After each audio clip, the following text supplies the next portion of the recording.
Hello दोस्तों, good morning. स्वागत है एक बार फिर से आप सभी का एमजेटी एजुकेशन में। दोस्तों आज है 23 फरवरी और आज की वीडियो में हम लोग बात करेंगे 23 फरवरी 2024 के most important daily current affair के क्वेश्चंस के बारे में। वीडियो अगर पसंद आए तो वीडियो को लाइक करना और शेयर जरूर कर देना, और चैनल पर अगर नए आए हो चैनल को सब्सक्राइब करके बेल आइकन को प्रेस करो, जिससे आने वाली वीडियो का नोटिफिकेशन आप तक पहुंचता रहे। शुरुआत करेंगे अपने वही पुराने सेगमेंट से। 1 मिनट में सबसे पहले हम लोग क्विकली रिविजन करेंगे कल के करंट अफेयर का वन लाइनर फॉर्मेट में, उसके बाद आज की करंट अफेयर की तरफ बढ़ेंगे। तो कल हम लोगों ने पढ़ा था बहुभाषी शिक्षा अंतर पीढ़ीगत शिक्षा का स्तंभ है। इस थीम के साथ 21 फरवरी को कौन सा दिवस मनाया गया? तो 21 फरवरी को मनाया गया दोस्तों अंतर्राष्ट्रीय मातृभाषा दिवस, यानी इंटरनेशनल मदर लैंग्वेज डे, जिसकी थीम ये थी। फरवरी 2024 में फ्रांस के सर्वोच्च नागरिक सम्मान से सम्मानित किया गया है शशि थरूर जी को। ये कांग्रेस के बड़े लीडर हैं। हाल ही में आयोजित 9वें रायसीना डायलॉग में कहां के प्रधानमंत्री ने मुख्य अतिथि के रूप में भाग लिया? तो आप बताएंगे ग्रीस के प्रधानमंत्री ने भाग लिया है। 9वां रायसीना डायलॉग ये नई दिल्ली में आयोजित हुआ है, यहीं पर होता है हर बार। और अभी गोवा राज्य के राज्य सरकार ने विश्व बैंक के साथ एक अग्रणी जलवायु वित्त सुविधा लॉन्च करने की घोषणा की है। नेपाल में बहुराष्ट्रीय सैन्य अभ्यास शांति प्रयास 4 शुरू हुआ है और इसमें लगभग 19 देश शामिल हो रहे हैं। महाराष्ट्र सरकार ने मराठा कम्युनिटी को 10% आरक्षण देने की घोषणा कर दी है। इसके लिए बाकायदे बिल पेश किया गया और पास हुआ है। और माल्टा जो है अंतर्राष्ट्रीय सौर गठबंधन में शामिल हो गया है। ये शामिल होने वाला 119वां देश बना है। इंटरनेशनल सोलर अलायंस के बारे में कल हम लोगों ने डिटेल में चर्चा की थी। सुप्रीम कोर्ट ने कुलदीप टीटा को चंडीगढ़ का नया मेयर घोषित किया है। फरवरी 2024 में जापान ने भारत को 9 परियोजनाओं के लिए 12,800 करोड़ रुपए का कर्ज देने की लोन देने की घोषणा की है। और Alex Dawson under water photographer of the year 2024 का खिताब जीत चुके हैं। ये टॉप 10 करंट अफेयर के क्वेश्चंस थे कल की वीडियो से, जिनका आपने किया है क्विकली रिवीजन सिर्फ और सिर्फ 1 मिनट में। बात करेंगे आज की करंट अफेयर की, लेकिन आपको बता दें एमजेटी ऐप पर आपको इसकी बिल्कुल फ्री में पीडीएफ और बिल्कुल फ्री में क्विज मिल जाएगी। MJT app Google play store पर जाकर के आप डाउनलोड कर सकते हो और यहीं से आप हमारे वीडियो कोर्सेज और ई बुक्स भी प्राप्त कर सकते हो। पहला क्वेश्चन, हाल ही में Dada Saheb Phalke international film festival award 2024 में सर्वश्रेष्ठ फिल्म का अवार्ड किसने जीता है? सबसे पहले इसका आंसर बताओ, इससे पहले मैं आपका एक डाउट क्लियर कर दूं। दादा साहब फाल्के पुरस्कार जो होता है वो सिनेमा का क्षेत्र का सबसे बड़ा अवार्ड होता है, लेकिन ये वो अवार्ड नहीं है। ये है Dada Saheb Phalke international film festival award.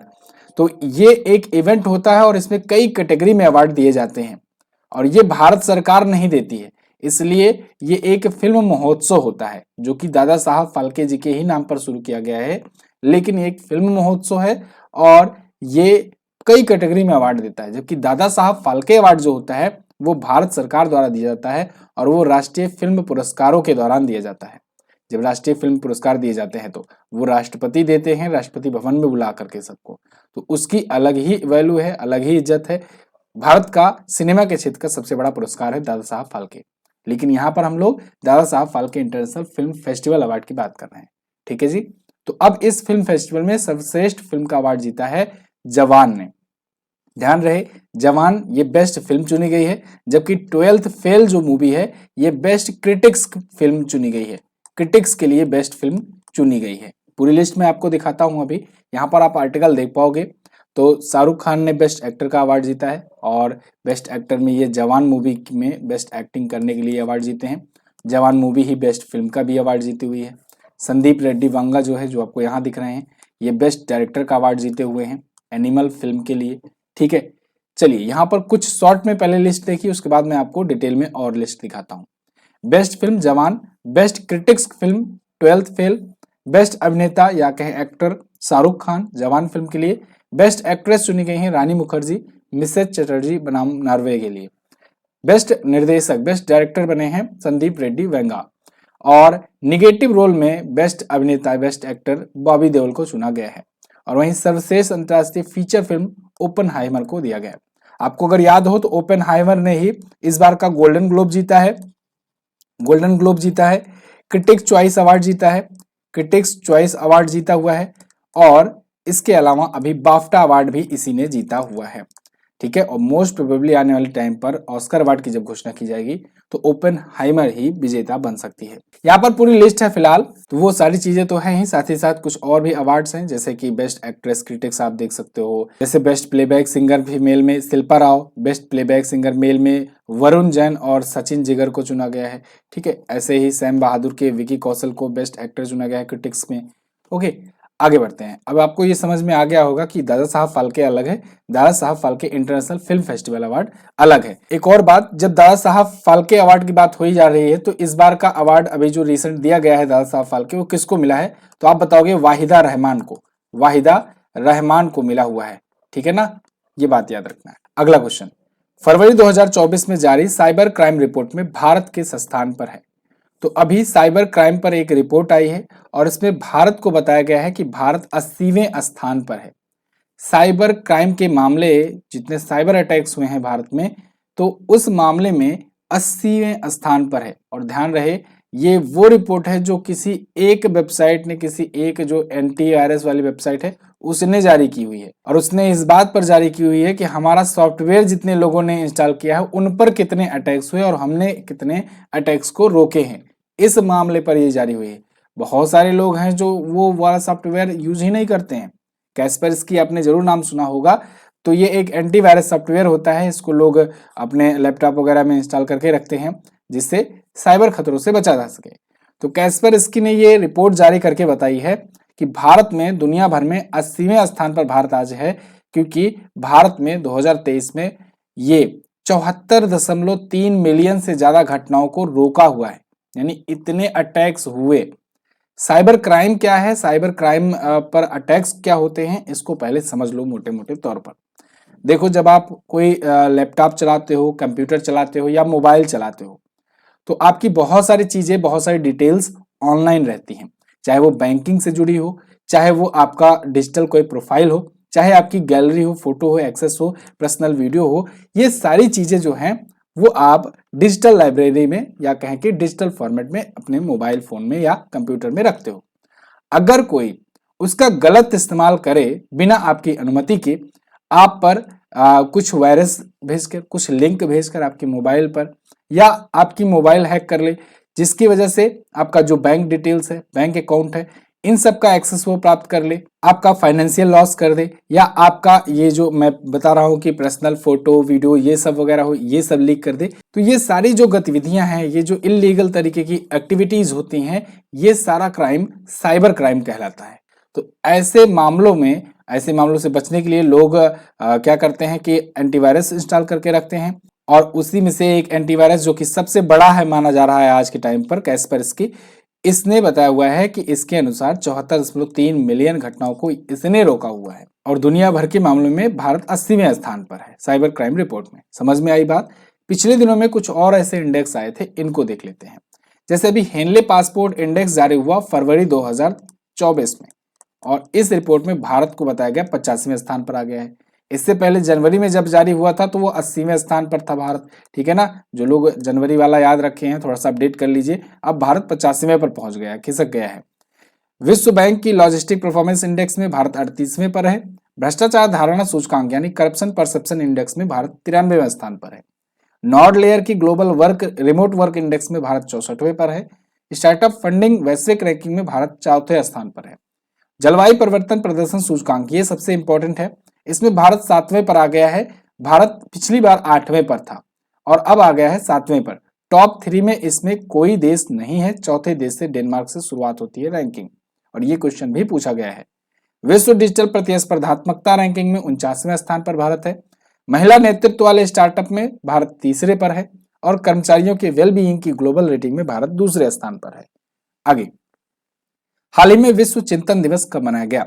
तो वर्ल्ड थिंकिंग डे दोस्तों, ये 22 फरवरी को मनाया गया, और प्रत्येक वर्ष 22 फरवरी को ही मनाया जाता है विश्व चिंतन दिवस, वर्ल्ड थिंकिंग डे।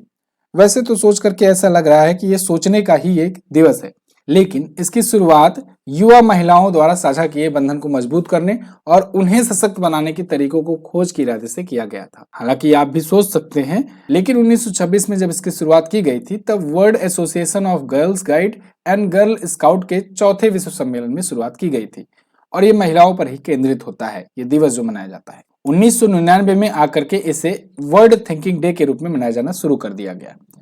इस बार की थीम है our world our peaceful future. ठीक है, तो ये थीम याद रखिएगा, थीम इंपॉर्टेंट होती है। अब यहाँ पर फरवरी महीने के महत्वपूर्ण दिवस हैं, ये आपके लिए है, आप इसको रिकॉल कर सकते हैं। कल हमने रिवीजन कराया था, तो आज हम लोग आगे बढ़ेंगे। विश्व चिंतन दिवस आपको सबसे नीचे दिख रहा है, वर्ल्ड थिंकिंग डे। अगला क्वेश्चन, हाल ही में केंद्रीय मंत्री धर्मेंद्र प्रधान ने कहां पर देश के पहले कौशल भारत केंद्र का उद्घाटन किया? तो केंद्रीय मंत्री धर्मेंद्र प्रधान जो कि केंद्रीय शिक्षा मंत्री हैं, इन्होंने देश का पहला कौशल भारत केंद्र का उद्घाटन किया है ओडिशा में। कौशल भारत केंद्र यानी कि स्किल इंडिया सेंटर, ये भारत में पहली बार होगा ऐसा, जहां पर स्किल्स सिखाए जाएंगे। स्किल्स के लिए ये डेडिकेटेड होगा और ये ऐसा पहला है भारत में। तो ओडिशा के संबलपुर डिस्ट्रिक्ट में ये शुरू किया गया है कौशल भारत केंद्र, और ऐसा अभी एक सेंटर यहाँ खोला गया है और ओडिशा में ही अभी कई और सेंटर्स खोले जाएंगे। तो देश में पहली बार ऐसा होगा कौशल भारत केंद्र। तो इसमें एक सक्षम कार्यबल तैयार करने के उद्देश्य से यह शुरू किया गया है, जिससे कौशल का प्रशिक्षण किया जा सके, स्किल की ट्रेनिंग दी जा सके युवाओं को। तो एसआईसी में यानी कि स्किल इंडिया सेंटर में कम लागत वाले पाठ्यक्रमों की शुरुआत होगी, बड़ी संख्या में युवा जुड़ेंगे। ये ठीक वैसे ही है जैसे आप समझो कि 1980-90 के दशक में इंजीनियरिंग के लिए बहुत सारे ऐसे इनिशिएटिव लिए जा रहे थे। इंजीनियरिंग कॉलेजेस की स्थापना की जाना शुरू किया गया था, चाहे वो बीटेक कॉलेज हो, चाहे पॉलिटेक्निक्स हो, चाहे वो आईटीआईज हो, ये सभी उस टाइम पर इंजीनियरिंग में क्रांति लाने के लिए की जा रही थी। और अब देखो ऐसे ही स्किल इंडिया सेंटर्स खुले जा रहे हैं, जो आगे चल करके एक ऐसी चेन बन जाएगी, हर राज्यों में होगा। और देखो इसमें अंतर ये है कि उसमें थोड़ा सा प्रोफेशनल टाइप के स्टूडेंट्स या कहें स्किलफुल तैयार किए जा रहे थे, जबकि इसमें जो होगा इसमें हर प्रकार के स्किलफुल पर्सन्स बनाए जाएंगे। कोई जरूरी नहीं है कि वो प्रोफेशनल ही आगे बने। इसमें जोर इस बात को भी दिया जाएगा कि युवा जो है वो सशक्त बने और आत्मनिर्भर भी बने, मतलब अपना भी अगर कुछ करना चाहे तो वो स्किलफुल इतना रहे इनफ कि वो अपना भी कुछ कर सकें। ओके, आगे बढ़ते हैं। यहाँ पर ओडिशा के बारे में देख लो। ओडिशा आपको यहाँ पर मैप में दिख जाएगा। नवीन पटनायक जी बीजू जनता दल पार्टी से यहाँ के सीएम हैं, और अभी मोस्ट पॉपुलरिटी की एक रैंकिंग आई थी सीएम की, तो उसमें ये टॉप पर रहे थे। साथ ही साथ में ये दूसरे सबसे लंबे कार्यकाल वाले भारत के सीएम हैं नवीन पटनायक। रघुवर दास जी यहाँ के गवर्नर हैं। इसके अलावा झीलों की बात करें तो चिल्का झील का आपने जरूर नाम सुना होगा। ये first Ramsar site of India भी है। ये जब रामसर साइट में लिस्ट ऐड किया जा रहा था, सबसे पहले इसी को ऐड किया गया था भारत से। तो first Ramsar site of India है। दूसरी बात, ये एक लेगून टाइप की झील है, ये भी पूछा जाता है, लेगून टाइप की ये झील है। तीसरी बात, भारत की खारे पानी की सबसे बड़ी झील है, ठीक है ना, साल्ट लेक है, और सबसे बड़ी ये साल्ट लेक है खारे पानी की। अंशुपा लेक है, कांजिया झील है, सिमलीपाल अभ्यारण्य यहाँ पर है, राष्ट्रीय उद्यान, नंदनकानन जूलॉजिकल पार्क है, चंद्रका हाथी विहार है, भीतरकनिका नेशनल पार्क है। भीतरकनिका नेशनल पार्क की खास बात यह है कि ये सेकेंड लार्जेस्ट मैग्रेव वन है, मैग्रेव वन है या कहे फॉरेस्ट है। सबसे बड़ा है कौन सा है? सुंदरवन वाला है, जो कि पश्चिम बंगाल में है। ये भीतरकनिका दूसरा सबसे बड़ा मैग्रेव फॉरेस्ट है। ये सब चीजें जो मैं एक्स्ट्रा बता रहा हूँ, यहाँ से क्वेश्चंस बने हुए हैं, आगे भी बनेंगे, तो इसको ध्यान से सुनना। लोक नृत्य में घुमरा, छाऊ, समारी संचार, पैका, गरुड़ वाहन ये प्रमुख लोक नृत्य हैं। बाकी आप जानते हो बाली यात्रा, धानु यात्रा, ठीक है ना, ये सभी नुआखाई त्योहार, रजा महोत्सव, ये सभी यहाँ के प्रमुख महोत्सव और मेले वगैरह भी हैं। भुवनेश्वर यहाँ की राजधानी है। यहाँ पर जिले हैं 30, विधानसभा में 147 सीट, लोकसभा में 21 और राज्यसभा में 10 सीट जाती है यहाँ से। आगे, हाल ही में किस खिलाड़ी ने T20 में सबसे तेज 10,000 रन बना करके इतिहास रचा? तो T20 में सबसे तेज 10,000 रन पूरा करने वाले बन गए हैं बाबर आजम। बाबर आजम दोस्तों ये है पाकिस्तान के, और अभी जो पाकिस्तान सुपर लीग जो चल रहा है, जो कि वहां का आईपीएल कह सकते हो, जैसे अपने यहाँ इंडियन प्रीमियर लीग होता है, वैसे वहां का भी एक लीग टूर्नामेंट होता है पाकिस्तान सुपर लीग। तो उसी में इन्होंने 10,000 रन पूरे किए हुए हैं। क्योंकि बात हो रही है ओवरऑल T20 की, अगर इंटरनेशनल T20 की बात हो रही होती तब उसमें इनका नाम जुड़ा जाता, ठीक है ना। उसमें अभी ये 5,000 रन पूरे किए थे, और उसमें भी ये सबसे तेज 5,000 रन बनाने वाले बने थे। तो T20 में सबसे ओवरऑल T20 में 10,000 रन सबसे तेज बनाने वाले खिलाड़ी बने हैं। इन्होंने 217 पारियों में 10,000 रन पूरे किए हैं। वहीं क्रिस गेल का रिकॉर्ड टूटा है, जिन्होंने 285 पारियों में यह कारनामा किया था। और विराट कोहली भारत के 299 पारियों में 10,000 रन पूरे किए हैं। वहीं डेविड वार्नर 303 पारियों में पूरा किए हैं। ऐसे ऐसे सब हैं। दुनिया भर में आज के टाइम पर टी20 में 10,000 रन, ओवरऑल टी20 में 10,000 रन बनाने वाले 13वें बल्लेबाज ये बन गए हैं। मतलब 13 बल्लेबाज अब आज के टाइम पर ऐसे हो गए हैं।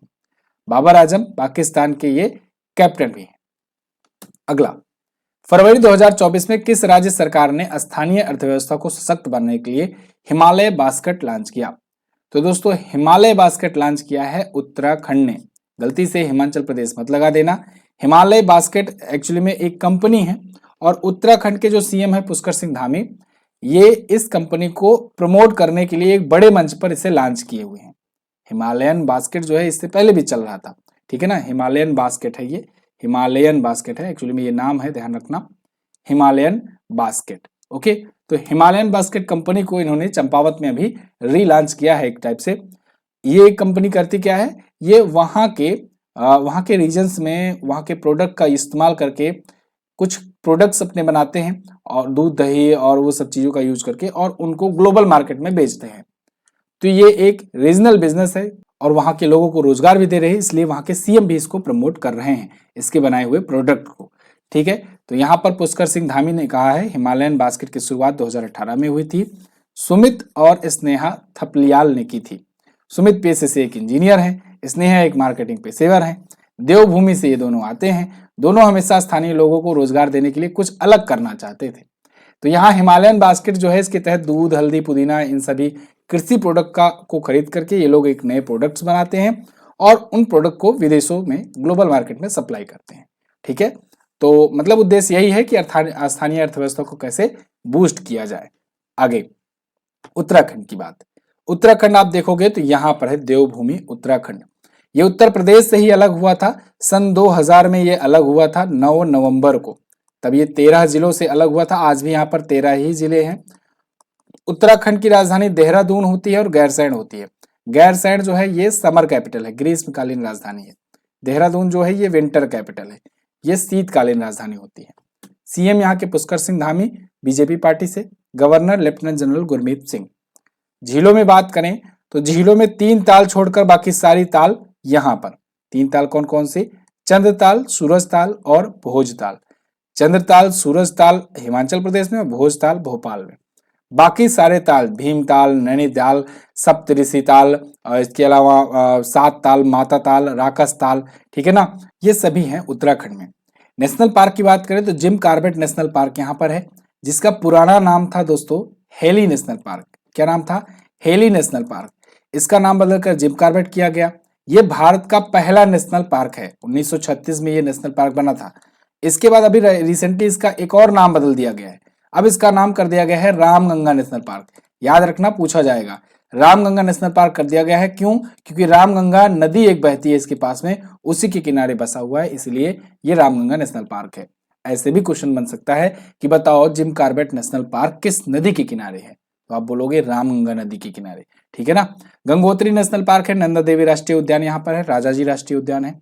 माना नीति, लिपुलेख, 3 प्रमुख दर्रे हैं। इन दर्रों का भी नाम है, याद रखेंगे। छपेली, छोलिया, हारोल, गढ़वाली, कजरी यहाँ के प्रमुख लोक नृत्य हैं। यहाँ पर जिलों की संख्या 13 है। विधानसभा में 70, लोकसभा में 5 और राज्यसभा में 3 सीट यहाँ से जाती है। आगे, अच्छा, अपनी भी पुस्तक जो है वो अमेजन पर अवेलेबल है। जो लोग यूपी पीसीएस की तैयारी कर रहे हैं और 17 मार्च को जिनका एग्जाम होने वाला है, उनके लिए बेहतरीन समय है। और इस समय में अभी मतलब आपको लगभग समझ लो 15 से 20 दिन का मौका है। 20 दिन में आप अच्छे तरीके से करंट अफेयर तैयार करना चाहते हो तो ये बुक आपके लिए बेस्ट है।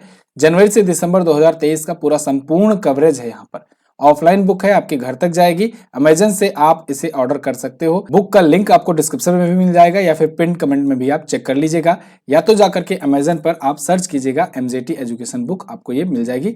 हाईएस्ट रेटिंग के साथ बुक आपको ये दिखेगी। वहां पर आप कोई भी बुक उठा करके देख लेना, उसमें इससे ज्यादा रिव्यू और रेटिंग, बेस्ट रिव्यू आपको नहीं मिलेंगे। कारण ये है कि इस बार इस बुक में बहुत ज्यादा काम किया गया है। तो आप इसको देख पाओगे कि ऑब्जेक्टिव प्लस डिटेल एक्सप्लेनेशन के साथ है। 264 पेजेस की ये बुक है और अच्छे खासे कंटेंट के साथ है। तो यूपी पीसीएस वाले को मैं यहाँ पर खास तौर से रिकमेंड करना चाहूंगा, इस बुक को जरूर लें। आगे बढ़ते हैं। किस कंपनी ने गूगल और एप्पल को चुनौती देने के लिए इंडस ऐप स्टोर लॉन्च किया? तो गूगल और एप्पल को चुनौती देने के लिए, खास करके इनके ऐप स्टोर को चुनौती देने के लिए इंडस ऐप स्टोर, एक भारतीय ऐप स्टोर लॉन्च किया है फोन पे ने। इंडस ऐप स्टोर भी ठीक वैसे ही काम करेगा जैसे गूगल प्ले स्टोर होता है आपका, एप्पल का ऐप स्टोर होता है, ऐसे ही ये भी होगा। इंडस जो होगा बेसिकली ये एंड्रॉइड के लिए अभी डिजाइन किया गया है, आगे चल करके हो सकता है एप्पल यूजर्स के लिए भी हो। ये एंड्रॉइड यूजर्स अपने ऐप जो बनवाते हैं ऐप डेवलपर से, वो इसको लिस्ट कर सकते हैं। आप इसको आसान भाषा में ऐसे समझो, जैसे आप अभी एमजेटी ऐप जब चलाते हो तो एमजेटी ऐप को डाउनलोड करने के लिए आपको कहाँ जाना पड़ता है, गूगल प्ले स्टोर पर, है ना। तो ऐसे आने वाले समय में आपको इंडस प्ले स्टोर पर भी ये मिल जाएगा, तो एमजेटी ऐप आप वहां से भी डाउनलोड कर पाओगे। तो इससे क्या होगा, इससे होगा ये कि गूगल की मोनोपोली कम हो पाएगी, खत्म हो पाएगी। गूगल अभी क्या किया है कि ये सबसे पहले तो क्या करता है कि हम लोग को अगर वहां पर ऐप अपना लिस्ट करना होता है तो $25 में तो यहाँ पर अकाउंट बनवाना पड़ता है, $25 पे करना होता है। उसके बाद फिर जो लोग आप लोग जो ये कोर्सेज वगैरह लेते हो ना, इसका क्योंकि जब इसमें मनी ट्रांसफर वाली बात होती है, फाइनेंशियल से जुड़ा हुआ होता है, तो इसका ये एक मोटा चार्ज गूगल भी काट लेता है। तो ऐसे ऐसे बहुत सारे टर्म्स ऐसे कंडीशंस हैं और बीच बीच में आगे चल करके ये और भी ऐसे कुछ करने के प्लान में है, फिराक में है, ये नोटिफिकेशन वगैरह जारी करता रहता है, हम लोग को डराता रहता है बीच बीच में। तो ये मोनोपोली कम हो पाएगी, क्यों, क्योंकि अब अपने पास कोई और ऑप्शन भी नहीं है अभी के लिए। तो यहाँ पर देखो ये एक भारतीय एक स्टोर, ऐप स्टोर इंडस नाम से लॉन्च कर रहा है फोन पे। इसमें अभी 45 कैटेगरी में 2 लाख से अधिक ऐप होस्ट कर रहा है। ये आने वाले टाइम पर धीरे धीरे बढ़ता जाएगा।